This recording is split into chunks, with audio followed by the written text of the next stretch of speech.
Shalom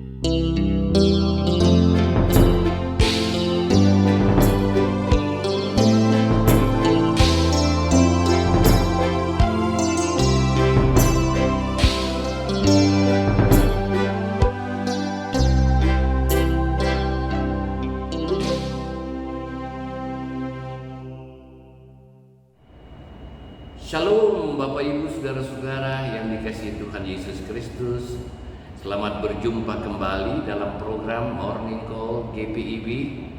Dan di hari ini bersama-sama dengan saya Pendeta Uke Falihatu yang saat ini melayani di GPIB Jemaat Anugerah Bekasi sebagai Pendeta Ketua Majelis Jemaat. Persekutuan kita pagi hari ini bersama Tuhan kita awali dengan berdoa. Mari Bapak Ibu Saudara, sebelum melaksanakan aktivitas hari ini kita berdoa. Allah Bapa di surga, pagi hari ini bersama kami datang ke hadapan hadirat-Mu untuk memohon dikuasai oleh Roh Kudus agar kami ketika membaca firman-Mu kami mengerti dan kami boleh hidup beralaskan pengajaran firman-Mu. Pakailah hamba-Mu ini untuk dapat memberitakan pengajaran firman-Mu. Roh Kudus menguasai hamba-Mu dan memampukan hamba-Mu untuk menyampaikan firman-Mu ini. Ampunilah dosa dan salah kami, dalam nama-Mu Tuhan Yesus Kristus kami berdoa. Amin. Bapak Ibu Saudara-saudara yang dikasihi Tuhan, pembacaan Alkitab pada pagi hari ini terambil dari 2 Korintus pasal 12 ayat 1 sampai dengan ayat yang ke-10 yang menyatakan, "Aku harus bermegah sekalipun memang hal itu tidak ada faedahnya. Namun demikian aku hendak memberitakan penglihatan dan penyataan-penyataan yang kuterima dari Tuhan.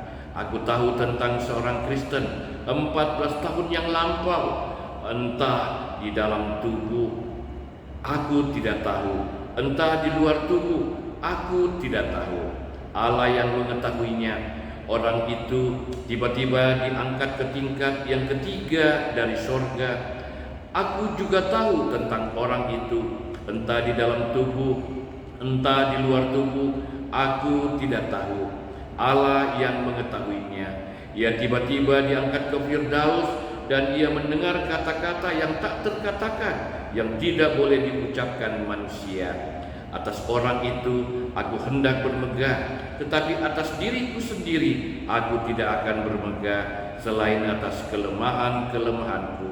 Sebab sekiranya aku hendak bermegah juga, aku bukan orang bodoh lagi, karena aku mengatakan kebenaran.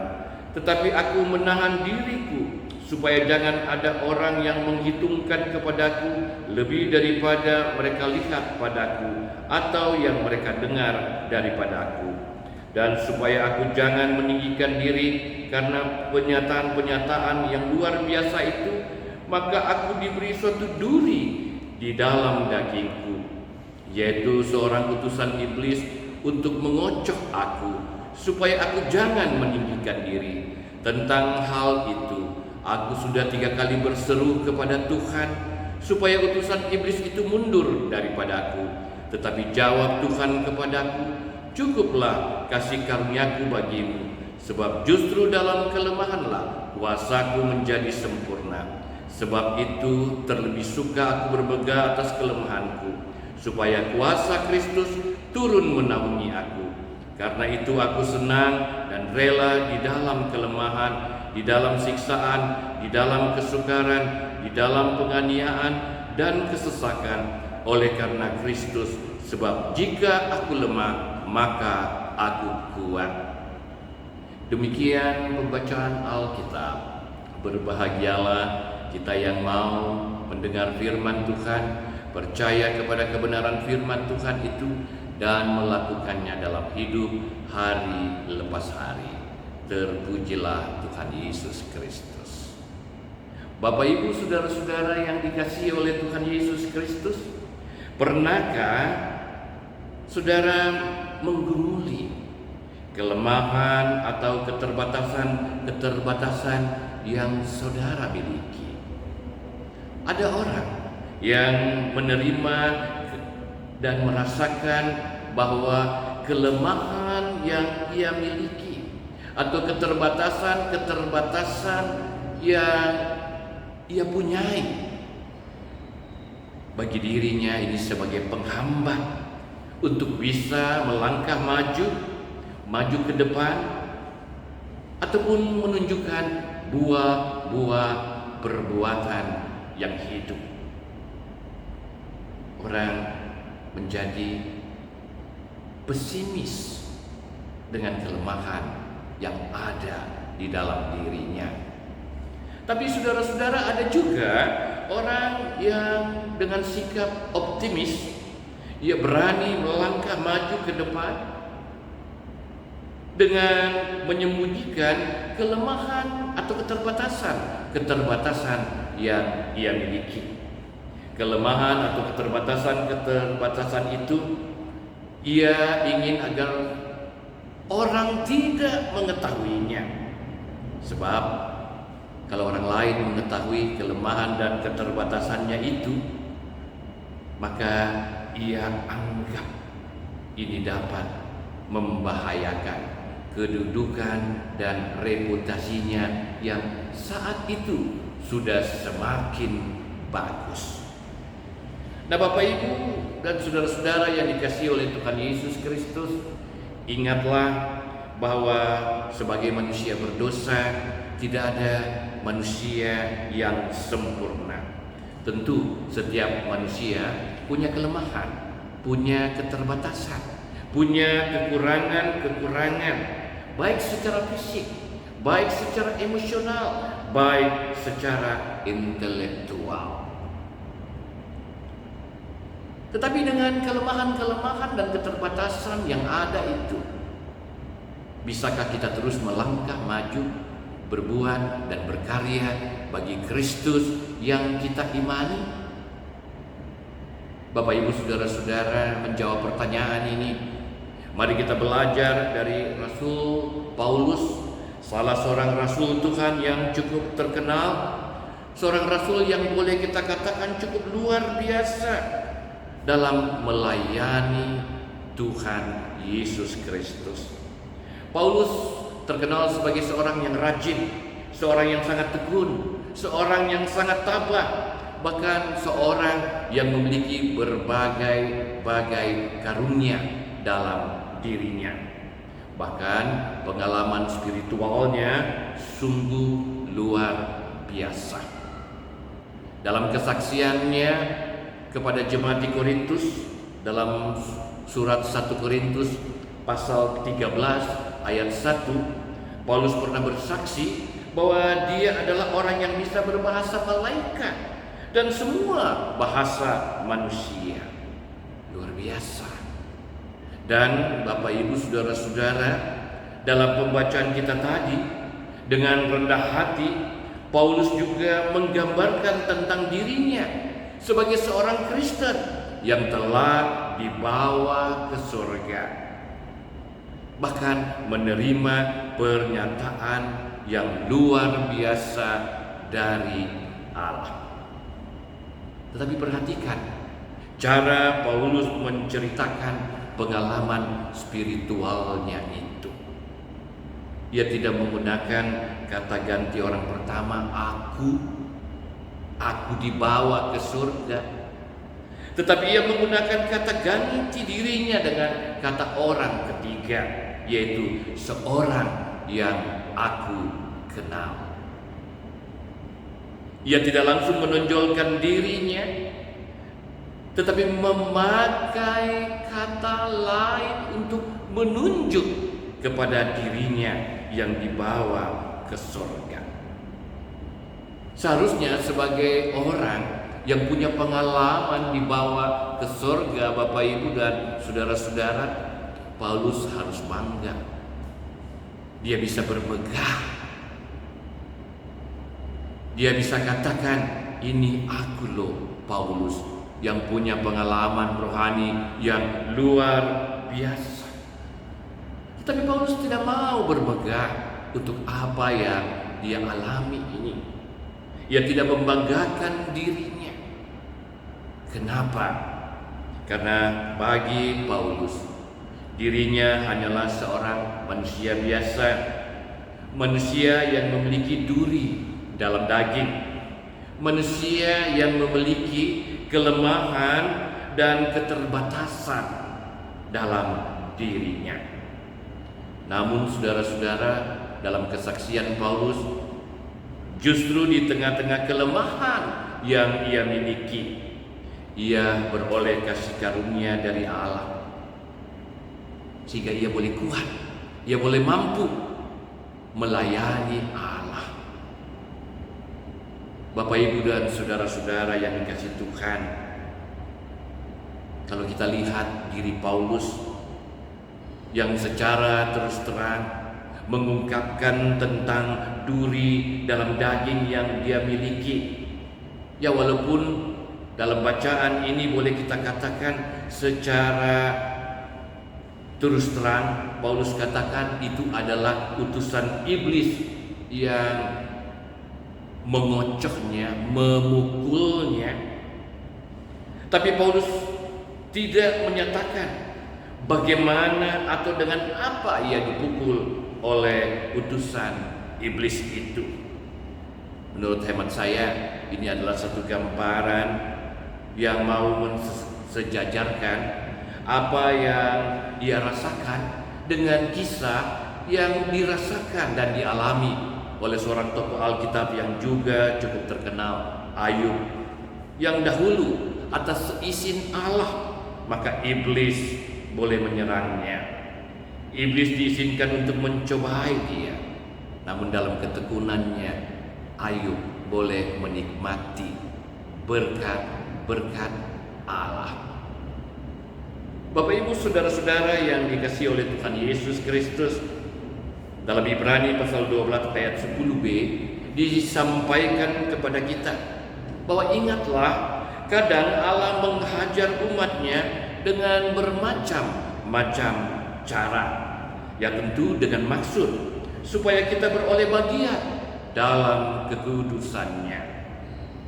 Dengan kelemahan yang dimiliki, kalau kita lihat dari kisah Paulus, maka Paulus boleh memberitakan Injil kepada orang-orang Galatia, dan orang-orang Galatia mau menerima dengan baik dan menyambut dia sama seperti mereka menyambut malaikat Tuhan.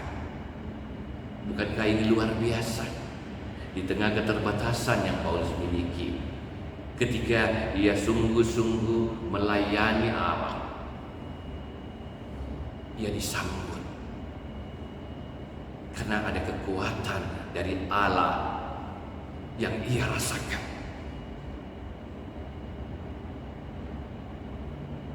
Karena itu Bapak, Ibu, dan saudara-saudara yang dikasihi oleh Tuhan Yesus Kristus, bila kita sebagai orang percaya di masa kini, dalam situasi merebaknya virus COVID-19, kita merasakan bahwa ada begitu banyak kelemahan-kelemahan dan keterbatasan yang ada di dalam diri kita. Sebagai orang percaya, ingatlah, tidak seharusnya kita takut. Tidak seharusnya saudaraku kita pesimis. Tidak seharusnya kita mengasihi diri sendiri. Karena sesungguhnya kita harus sadar, pasti semua orang punya kelemahan dan keterbatasan di dalam dirinya. Mungkin saat ini kita merasa berada dalam suatu kelemahan. Kita terbatas, kita penuh dengan keterbatasan dalam hal keuangan. Hidup kita dalam kekurangan, atau mungkin secara finansial, ekonomi kita berkekurangan. Mungkin kita merasa bahwa kita terbatas secara pendidikan. Kita bukanlah orang yang memiliki pendidikan yang tinggi, bahkan gelar yang tinggi. Mungkin kita merasakan sebagai orang yang memiliki keterbatasan secara fisik, ada cacat pada tubuh kita, kita punya sakit penyakit bawaan. Ya mungkin saudara-saudara, kita juga punya keterbatasan secara emosional. Kita pernah mengalami trauma dalam hidup ini. Kita pernah sakit hati, ada akar pahit dalam hidup ini. Kita mengalami luka batin, sehingga kita merasa semua itu adalah hambatan-hambatan untuk kita bertumbuh, untuk kita berbuah, hambatan-hambatan untuk kita berkarya bagi Kristus. Dari kesemua itu, ada satu hal Bapak Ibu yang harus kita perhatikan. Ingatlah bahwa kelemahan yang kita miliki sebenarnya bukanlah masalah utama. Yang terpenting adalah apa yang akan kita kerjakan ketika kita menyadari bahwa ada kelemahan, ada keterbatasan di dalam diri kita. Ada kalanya Tuhan mengizinkan kelemahan-kelemahan, keterbatasan-keterbatasan itu terjadi di dalam diri kita dengan satu tujuan, agar kita belajar rendah hati, agar kita semakin sadar diri bahwa sumber kekuatan itu adalah Tuhan sendiri, bukan diri kita. Sebagai manusia, kita memiliki kekurangan-kekurangan, namun kita akan dilengkapi oleh Tuhan. Kita harus sadar bahwa Tuhan tidak pernah terkesan dengan orang-orang yang merasa dirinya hebat, pintar, kuat, bahkan mampu dengan kekuatan sendiri menghadapi tantangan-tantangan dan persoalan-persoalan.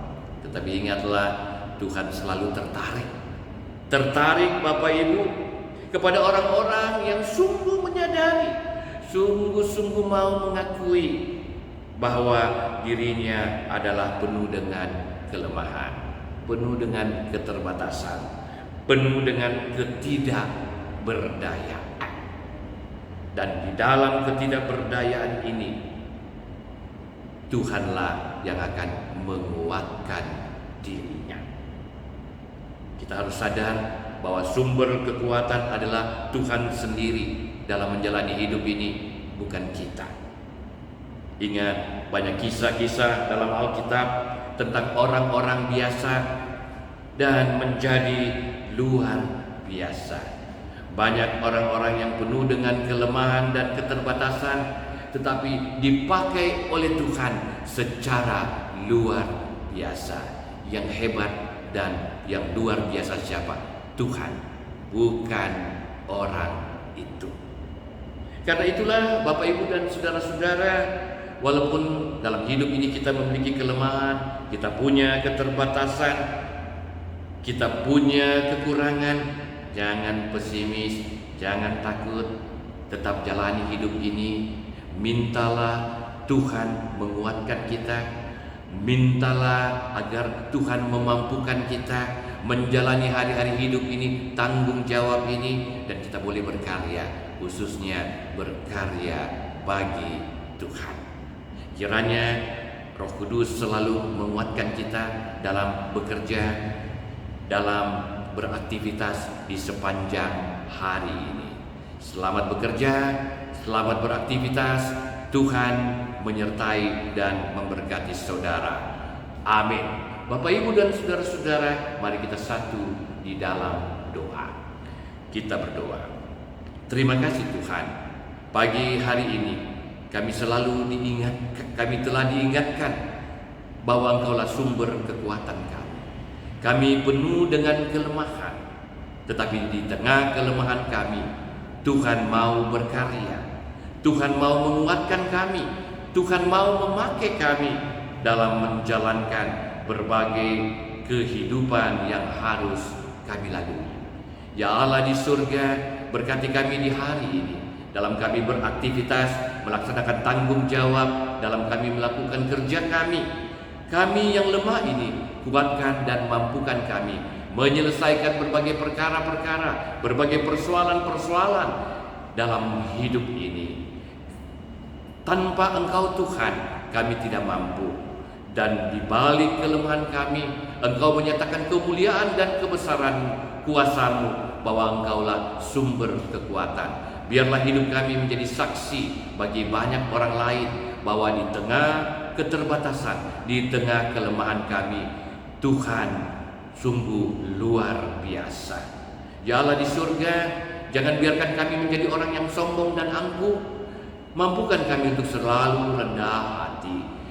Mampukan kami selalu untuk menyadari bahwa Tuhanlah yang berkuasa, Tuhanlah yang penuh dengan kekuatan dalam kami menjalani hari-hari hidup ini. Karena itu ya Allah, berkati hidup kami dan sertai kami dalam menjalani aktivitas kerja dan tanggung jawab ini. Sebab hanya dengan Tuhan kami mampu menjalani berbagai tanggung jawab dan kerja di sepanjang hari ini.